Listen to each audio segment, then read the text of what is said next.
Okay, first off, I want to thank you guys for volunteering your time to listen to me speak today. Now, I would like to start out by saying a few phrases and facts that you may or may not sound familiar. My own personal Fran time is 10 minutes and 43 seconds. The world record for completing Diane is held by Dan Bailey, an astonishing 1 minute and 36 seconds. And did you know that most of us here should be able to clean, jerk, and snatch our ideal body weight? Well, if this sounds familiar, then you probably know what I'll be discussing today. If not, and you're wondering what I'm talking about, today I will be discussing a new and upcoming fitness program called CrossFit. Now, CrossFit style workouts have been around for centuries. This new spin on old school movements are now being backed by clinical results and supported by medical professionals and people of professional athletes. So my hours of studying for this topic, I realized that it's not just for fitness gurus. It's been adopted by our U.S. military, schools across the nation, and local law enforcement agencies as well in America. So tonight, I will be discussing the foundation of CrossFit. Next, I will be going over how CrossFit works, and lastly, I will be talking about how effective CrossFit can be. So for those of you who are still wondering, well, what is it? I'm glad you asked. CrossFit Journal defines CrossFit as a strength and conditioning program that incorporates high-intensity workouts, uses functional movements, which you will hear me say probably 10 times throughout the speech, and is constantly varied and constantly changing. Functional movements, by the way, is just simply stuff that we do on a regular day basis. So anything that can imitate something physical, for instance, sitting. Most of us here are able to sit and stand all day long. Well, that sitting motion imitates a squat, so that would be considered a functional movement. CrossFit uses a lot of aerobic exercise, so they do stuff like cardio. They do a lot of gymnastics, meaning that they deal with flexibility and balance. They also do a lot of body weight exercises, so they do push-ups and pull-ups, and they also deal with weightlifting. So you see a lot of clean and jerks, power snatches, and bench press. Now, the goal of CrossFit, claimed on their website, is that they are trying to improve the physical fitness levels and the overall general physical preparedness for all participants, meaning that they're really just trying to not only improve you physically, but they're trying to prepare you for anything that the world may throw at you physically as well. Now, in order to do this, CrossFit claims that they have to incorporate their 10 general physical skills. These 10 general physical skills is incorporated in all their workouts, and they include cardiovascular and respiratory endurance, stamina, strength, flexibility, endurance, speed, coordination, agility, balance, and accuracy. And this is what CrossFit credits to really improving people's fitness levels. Now, CrossFit was founded by a man named Greg Glassman. He was a gymnast in the early 70s, and by mid-80s was hired on by local law enforcement agencies and professional athletes to be a personal trainer. Well, this is when he really started to realize that incorporating functional movements, bodybuilding, and these high-intensity workouts, that he was seeing like these crazy results. So this is when he really decided, you know what, let's take this to another level. So he moved his training from his garage into a facility, a gym, and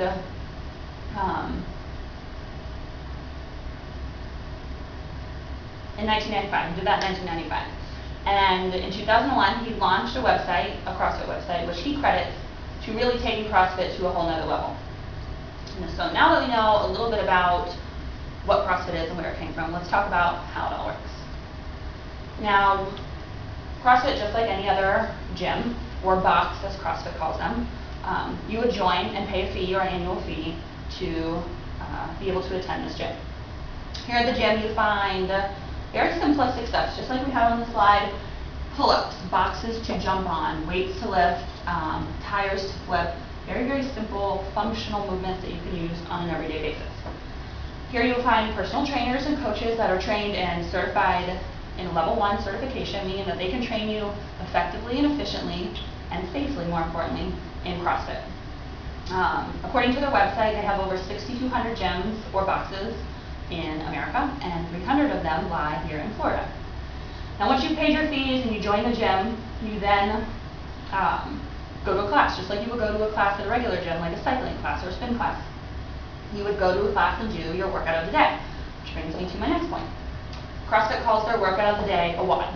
Each WOD is different, rarely ever repeated, and usually has a specific name. They do anywhere from, their names consist of, like we have examples here, the Murph, Filthy 50, Schmalls. These are all just examples of WODs that CrossFit has. They can vary in length and anywhere from a few minutes to over an hour. They also have benchmark workouts. These benchmark workouts, you do repeat. You repeat to really measure your improvement levels throughout the training. And most of these workouts are named after women. So in the beginning of my speech, you heard me talk about Dan Bailey completing Diane, or my own personal Fran time. Well, these are benchmark workouts. Most of them, like I said, are named after women. So you have Diane, Elizabeth, Angie. I want to show you guys an example of what a WOD is, so we'll talk about Fran. Fran consists of 21, 15, and 9 thrusters and pull-ups. And a thruster is where you take a weight, you go into a squat, and upon standing, you thrust the weight in the air. Pull-ups is again where you hang from a bar and pull your body weight over the bar. So you do 21 thrusters, 21 pull-ups, 15 thrusters, 15 pull-ups, 9 thrusters, 9 pull-ups. And you do this for time. Most WODs are for time, so you're trying to complete this as fast as you possibly can. Fran is not an AMRAP. CrossFit uses AMRAPs throughout their workouts as well. AMRAP stands for as many reps as possible. So you would be given a set time, and you're trying to complete this workout in that set time as many possible repetitions as you can do. Glassman was interviewed and asked, well, why did you name all of your workouts after, or your benchmark workouts after women? And he replied, anything that leaves you lying on your back, staring up at the ceiling, gasping for air should be named after a woman. So I thought that was funny. Wow. So now that we know a little bit about the foundation of CrossFit and how it kind of works, let's talk about if it works. In my research, I found that there's a lot of people who are supporting and testing and studying CrossFit as a whole. One of the studies that I found that I thought was interesting was one done by the United States military. The Army did a study on how effective CrossFit can be on their soldiers. This was done by majors in the Army who had degrees in mathematics and education and health. This was an 8-week study, and they did about 200 participants, and they focused mainly on stamina, strength, power, and endurance. They concluded from this study that of all the people that participated, 20%, or out of them, there was a 20% increase in their power output, meaning the energy that they are forcing out to lift these weights or to run increased by 20%, which I thought was impressive in 8 weeks. They also claimed that every single participant out of the 200 participants had an effect or increased their physical fitness levels in some way, shape, or form. So they resulted 100% had an improvement in their fitness, which I thought was really pretty awesome. I also found an article done by a man named Dr. Benjamin Sibley. Sibley is the head of the Department of Health at the University of Massachusetts. And he published an article in the Journal of Education and did a study on sports education and children.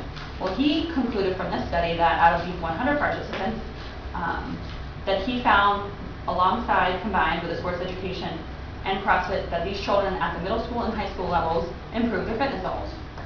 He also actually credited CrossFit for improving their desire to work out, which I thought was interesting. He claimed that these participants said that because they felt a feeling of accomplishment after these workouts, that they were excited to do it again.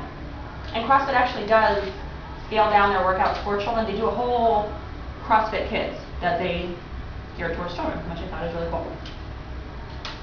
Now, according to the Food Research and Action Center, over 2/3 of Americans are considered overweight or obese, meaning that only 1/3 of us are actually considered at an ideal or healthy weight. This was really a big reason why I wanted to do or find research on up-and-coming fitness programs like CrossFit. Now, CrossFit is one of many fitness programs that offers and supports health and wellness. However, it does give the few that are able or capable of challenging themselves the opportunity to do so. My goal tonight was to enlighten you all on a new fitness program that maybe you've never heard of. My hope is that you're walking away with more than just information on CrossFit. My hope is that you're walking away with an importance of your own personal health and wellness. Tonight we covered the foundation of CrossFit. We've also gone over how CrossFit works as a whole. And lastly, we discussed how effective CrossFit can be. So next time you hear a conversation about doing Fran, hopefully you'll think twice about what they're talking about.